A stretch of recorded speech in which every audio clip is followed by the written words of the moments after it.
Hey, everybody, welcome to Mortgage Marketing Live. You know where you're at. You know why you're here, because every week we're bringing you the truth in what's really working with mortgage marketing. And we're going to get started in about 5 seconds.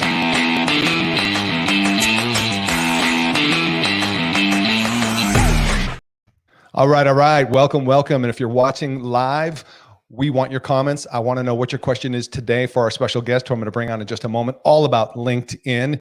And secondly is quick announcement. If you guys haven't heard, you've been seeing it be talked about for a while. Finally, the book is live. It's on Amazon if you want to get it, or you can get it for free and I'll pay for shipping. The brand new book, Disrupt or Die, How to Survive and Thrive, the Digital Real Estate Shift. If you want to get the book for free, I'll pay for your shipping. Go to disruptorddiebook.com or go to Amazon and you can get it there. Enough said about that. Let's talk about our special guest here we have today. Let me bring her on. Ladies and gentlemen, please welcome the amazing, the one, the only, Shay Rowbottom. Hello, thank you. I love the applause. Wow, I wasn't expecting that. You Wow. can't feel bad after getting applause from the audience, right? No, not at all. All right. So listen, Shay, many people in my community kind of know of you. You've obviously been bubbling up, dare I say, blowing up on the scene for the past period of time now. But for those who may not be familiar with you, who are you? Who do you help? What do you do?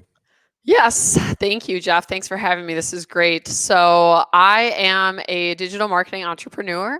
I dropped out of college when I was 20 and worked a few years as a starving artist trying to make it as a musician.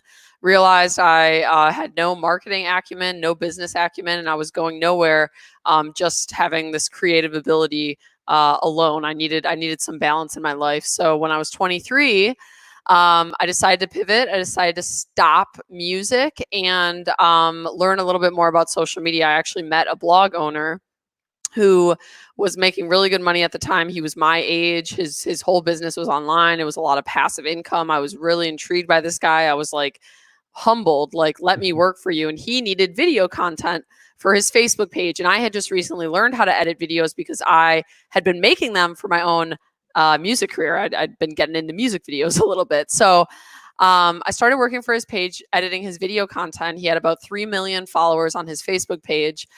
And I just soaked it up like a sponge. I learned everything about how to get attention online through video content, how to repurpose other traditional mediums like articles, text posts, blogs into video content. And at the time on Facebook, there was actually a huge issue with a lot of blogs starting to get shut down because Facebook was really cracking down on stolen video content.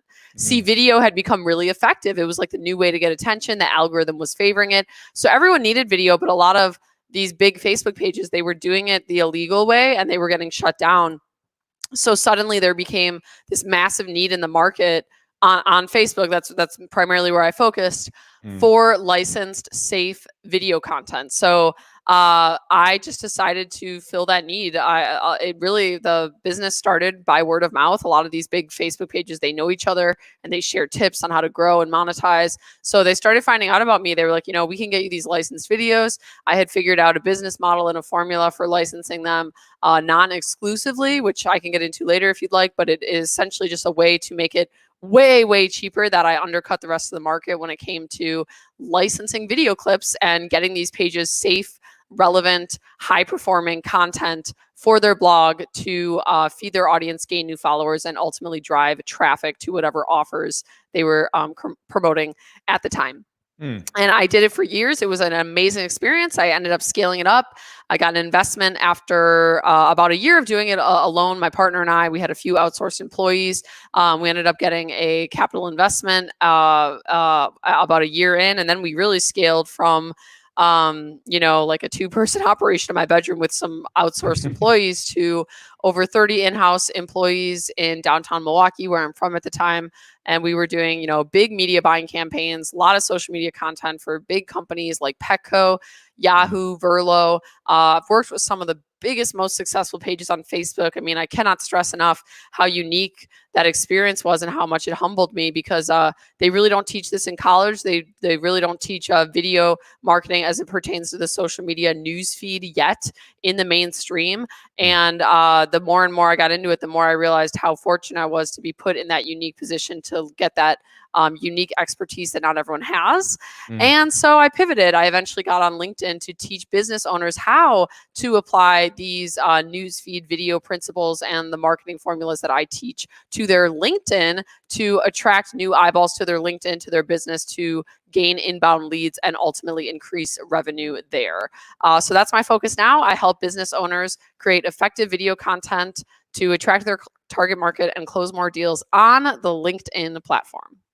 Yes, and you certainly do. Shout out to you real quick for those who don't know. By the way, I'd like to do, for those that are watching, whether it's live on the replay, I'll be getting notification of your input on the replay as well. But if you've seen Shay's videos on LinkedIn, I'd like you to just put in yes, or do you have any like hashtag, people can follow? Shay Shine. Shay Shine. There we go. Shay Shine. Yes. Hashtag Shay Shine. So, but here's the thing, for those of you who don't know, right? You've got, now this may be a little bit out of date, but you have over 20 million video views on LinkedIn. Is that correct?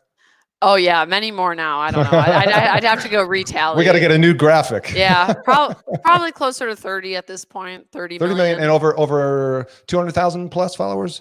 260,000 plus followers. Okay, so that's a lot. And what period of time did most of your growth happen on LinkedIn since you pivoted over there? Like, how long have you been at it?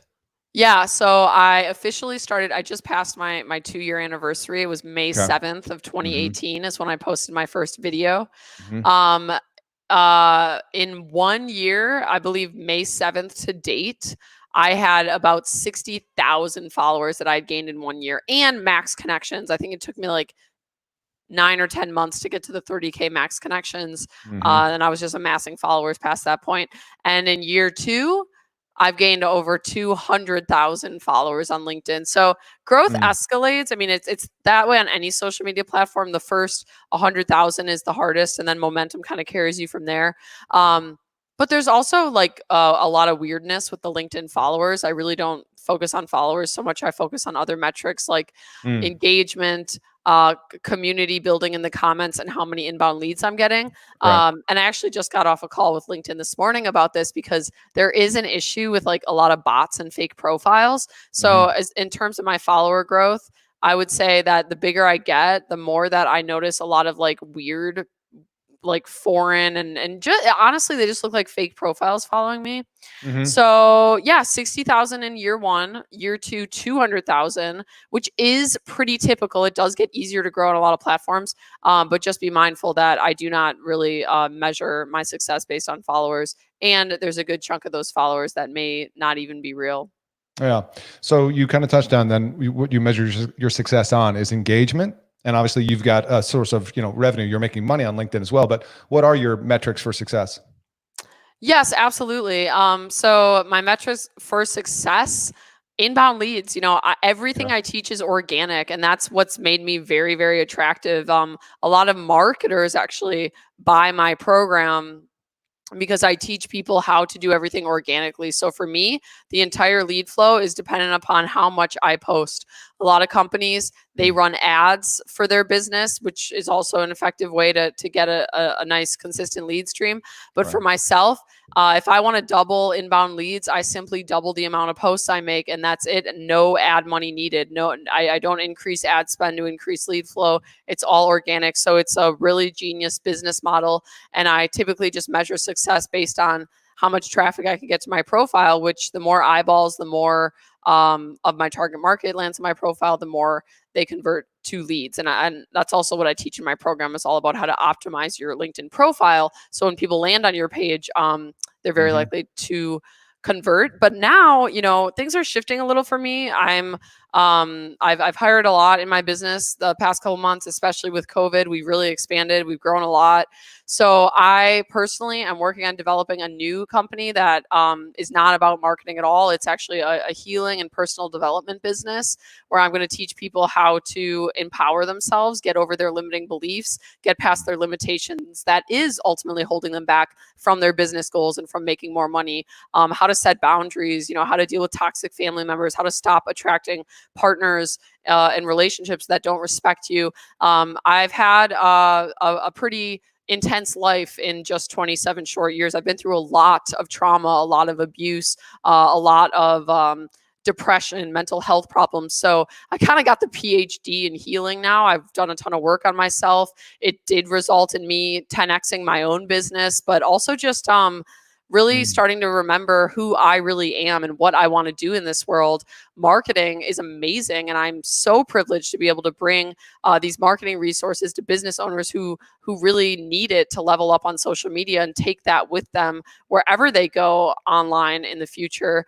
But my heart has really been pulling me toward helping people heal. I see the mass depression in the world, the just how combative we are, how divided we are as a nation, as a world, pointing the finger at people outside of ourselves, blaming everyone, attracting people that are going to abuse, disrespect us. We don't respect ourselves. I mean, look at the way that we've allowed so many systems in our current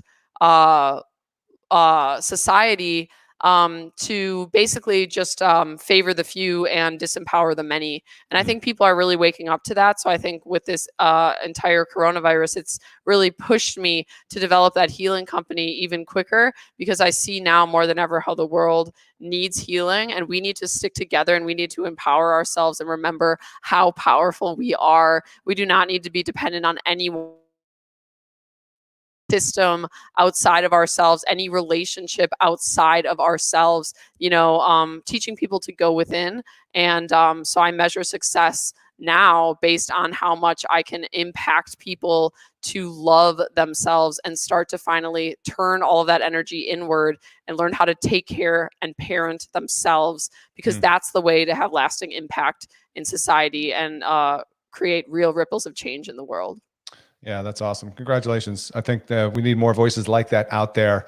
And it's funny, as you're explaining that, the thing that dawned on me was, I don't be curious on your response to this, because what you did is you pursued the business side of things first, but correct me if I'm wrong. I thought of this the other day, that being an entrepreneur, being successful in your own business is in some ways its own personal development course and journey on its own, isn't it? Yes. Because to get to your level, to get to a certain level of success, you've got to fix your head stuff, fix your, exactly, you know what I mean? Right. And I love that you bring that up, because it's actually exactly what my clients go through in the video bootcamp program. Like, it's so cool to watch them not only learn like digital marketing and these principles and how it affects their brand, but like, it's a personal development course. Like a lot of them have never been on camera before. They feel shy starting out in the program. They start to build some confidence. So it's actually really beautiful to just watch my clients develop themselves personally through the use of video content as a tool, as sort of a catalyst for growth and for pushing themselves. I mean, that all translates to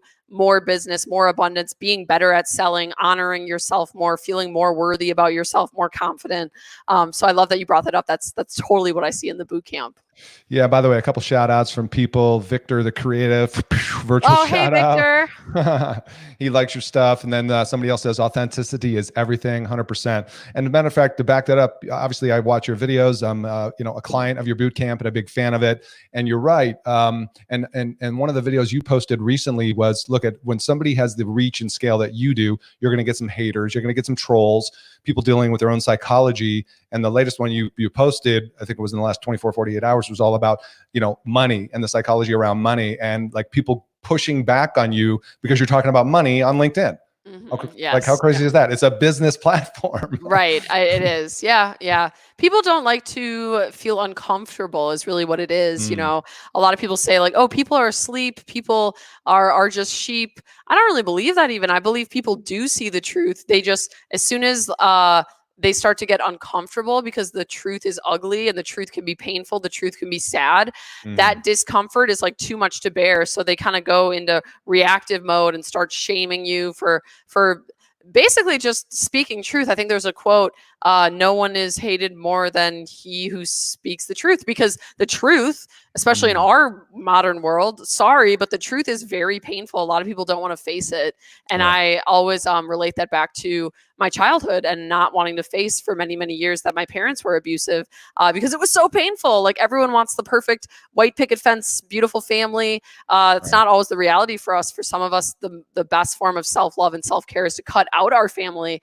And I think it's the same logic behind why people get really they hate on you, or they get defensive and shameful when you present new information or a different opinion that basically threatens their normal, that threatens what they've been building up for themselves so many years to feel safe. As soon as you threaten that and make them uncomfortable and make them start to question if they've been wrong or what's really true, they'll attack you. So I think if you have haters, you are absolutely doing something right. I say that all the time.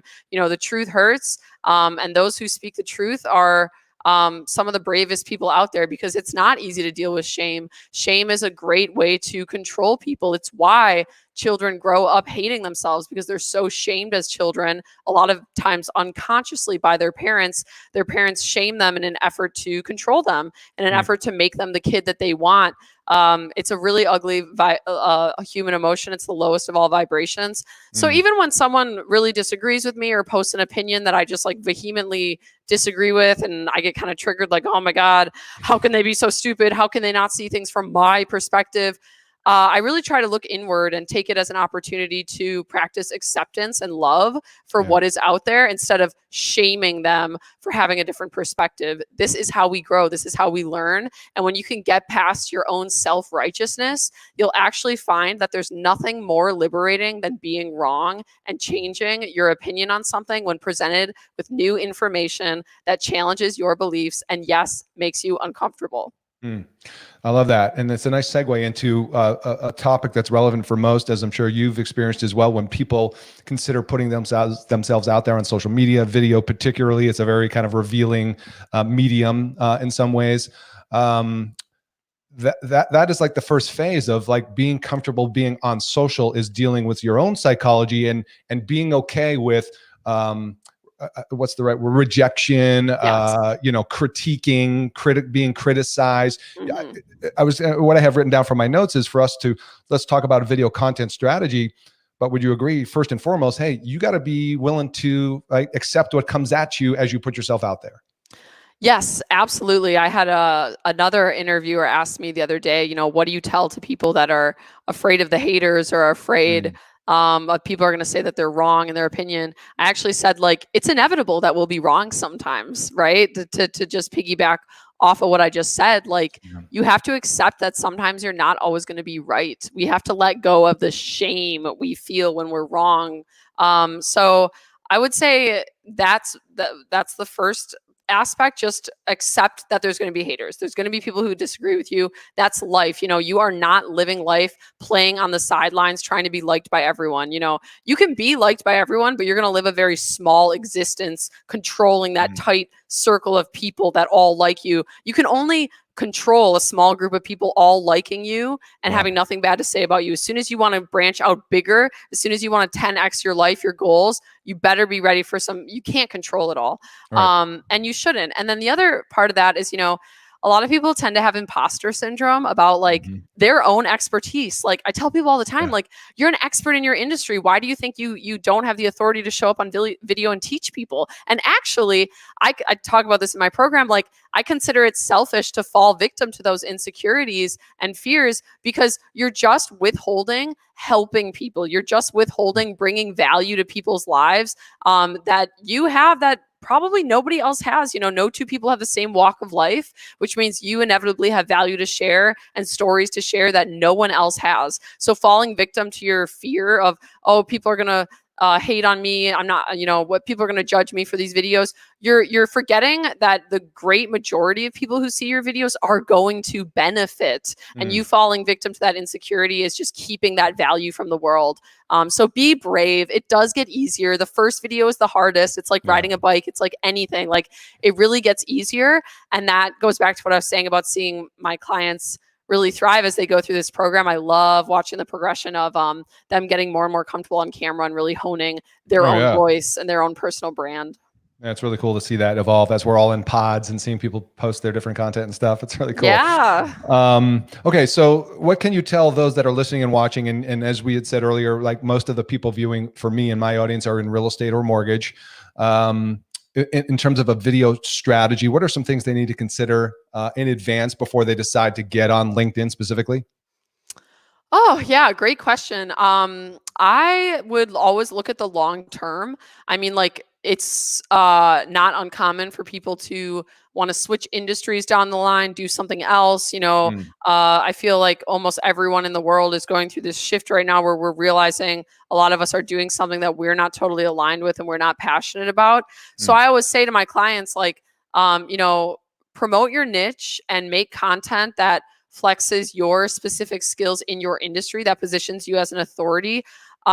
Just just like ask yourself, what do I know that could make my target market's lives easier that they don't know? And just start giving away free tips. People will come to you. You won't even need to ask for business or pitch. People will come to you like, wow, you've given me so much tips about my mortgage or buying a house or lenders, whatever, that I would actually like to pay you money now. I think I'd like to hire you. I think you know what you're talking about. And I've picked up on that from all your content that you put out for free. hmm So that's step number one in your industry to attract business and grow a loyal following that can buy from you later. hmm But also, be yourself, because the more mm, you pigeonhole yourself into this professional image of like, I'm this, this is me and this is only for business and this is, there's really a misconception that being our true selves in business, being vulnerable, being personal is a turnoff. That's not the case at all. And I find that what people do is they suffocate themselves, where eventually down the line, when they are going through a big transition, when they are going through a hardship, something that their following could support them on, they don't feel comfortable talking about it because their following has never actually seen the real them. They've mm. never actually seen them talk this way. So if you can just, throughout your time building your blog, I understand that it's around business and that is the goal here on LinkedIn. I'm really grateful that ever since I started my blog in 2018, I always touched on my interest in mental health. I always talked a little bit about narcissism and growing up with narcissistic parents and what that's like, because now I'm more and more feeling more and more called to go toward that. And wow, thank God that I've been open with my following this whole time about who I really am and where I come from. So now it's no big deal when I want to go out there and say, hey, by the way, guys, I'm finally doing it. I'm starting a healing company. Who wants to learn more? They already know Mm. that about me. I haven't pigeonholed myself into this like, I'm just like another Gary V, and it's digital marketing, it's content, and that's it. So keep that in mind as well. Really ask yourself, when you start to deny your own freedom to post what you really feel, just ask yourself, like, could I really post it though? Honestly, the answer is usually yes. It's usually just some filter, some societal conditioning that tells us it's not safe. Now is the time more than ever where we need to return to being real. We need to return to our true selves. We need to encourage people to speak their truth, to not be fake. And the world will only become a better place because of it. You will Mm. only inspire more and more people to be open, authentic, and do the same. But, that deserves a round, Ah, and yay. it deserves a little I feel good. little James I Brown. All love right. that. Love it. Love it. So let's I love that. Let's switch and get tactical, because people love tactics. Yes, So they do. and I've learned a lot from you going through your boot camp, and you've obviously done your homework and research, and you got stats to back all this up. But let's talk about, where do people go wrong with their LinkedIn headline? And if you want, I can bring yours up as an example if you'd like. Yeah, sure. Okay. There we go. So the LinkedIn headline, this is like also a big part of what I teach in my program about not overcomplicating your messaging. So a lot of Mhm. people in their messaging, they want to be fancy, they want to be creative, but all they're doing is making it harder on the user to consume the information easily. Human beings are wired for survival. We're always trying to conserve calories. So when you make it hard for your target market to like sift through your whole summary and figure out like, wait, but what is it exactly that you do? Mhm. You're just turning off business. So I always say a good LinkedIn headline is one that gets straight to the point, exactly what you do, who you help, the service you provide, the problem you solve, no fluff, no need to brag about your MBA or your Forbes 30 under 30.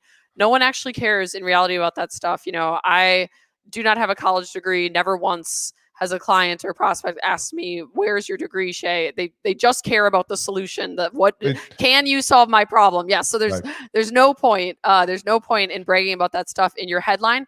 It's the first thing your target market sees. So I always give people this formula. Yeah. I help X accomplish Y using Z. Yep. X being your target market, Y being the problem you solve, and then Z, if you want to get good even further, Z being like going into the mechanism of how you solve it. So yeah, for my LinkedIn headline, I just have, you want to go back to it quick? Sure. Go ahead. I turn executives into video creators that generate revenue on LinkedIn. Boom. It's very That's pretty clear. right. And then the other characters that are left, I use those characters for keywords. So remember, LinkedIn will also, whatever keywords are in your headline, they show up when people are searching. So I put public speaker there strategically. So when people are looking for a speaker, I also show up in the search. I put social selling, I put marketing. Those are all keywords that pertain to the services I provide. So keep that in mind as well. Whatever's left over after you clearly communicate the problem you solve to your target market, you can also, throw a few more words in there that you think are relevant to your industry.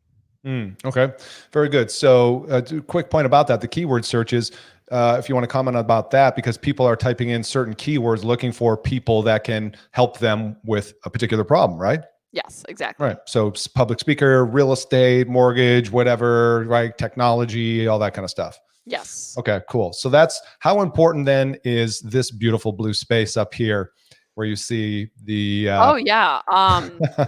So I actually encourage people to use that as like a banner where it's just another place to promote your business and your offer, your CTA, your call to action. Where can people reach out to you? So I always say in your video content that is tailored to the news feed, and that should just be focused on providing value and not asking for anything. You don't have a hard CTA back to your business in your video content. You just want to get people in the door. It's like window shopping. So when provided all this free value and they're curious about who is this person providing all this free value, now when they get to your profile, that should be an ad. That should be highly optimized for conversions, and your banner is a great place to showcase that right away. Use it as another place to showcase your services, what you sell, your email address, your website, where people can reach out to you, and potentially also use like an image. That's just an image of me sitting down there, but like for example, it'd be cool to have like an image of you at work. So if you are a videographer, an image of you actually holding the video camera at work, like live an in action shot. Yeah. Just like a picture that's relevant to your industry helps as well. Okay, cool. Listen, I know we have a couple more minutes left, so real quick, let's cover this. Best practices, pro tips for hashtags tagging and engaging. Oh my gosh. Yes, we'll definitely engage. I noticed that the more you engage on LinkedIn, the more you get engagement back. So just go out in the feed, start dropping comments, have a custom hashtag for your brand. Like mine's Shay Shine. So every post I include hashtag Shay Shine. It's just another place for people to follow me. They can click on hashtag Shay Shine, follow it, and see my content show up in more places. But when you're out in the feed engaging and commenting, you can also drop your hashtag at the end of your comment. So that's another way to get your profile to start to show up more and get new followers. And tagging on LinkedIn also works great. Create a list of industry professionals who your content would be relevant to, and make sure they're active, like they're actually on the platform regularly, and just tag them in the comment of your post. Say, hey, I thought you guys might be interested in this content. It's relevant to your industry. What are your thoughts? Okay. Awesome. Cool. Well, listen, I know you're incredibly busy. You have made time for us. I appreciate that very much. If anybody wants to connect with you, what's the best way? Yes, definitely follow me on LinkedIn. That's linkedin.com/in/Shay Rowbottom. If you're curious to learn more about the LinkedIn Video Bootcamp and my agency services that I provide for businesses and influencers on LinkedIn, you can go to my website, shayrowbottom.com, and there's a form there you can fill out to set up a call. Awesome. Shay, thank you very much for bringing Yes. sunshine to the world. Thank you, Jeff. You as well. Thank you so much. It's been an honor being here, and look forward to seeing you next time. All right. And everybody, you know what to do. Like, comment, subscribe, all that. And we'll see you on the next one. Thanks for tuning in. Bye for now.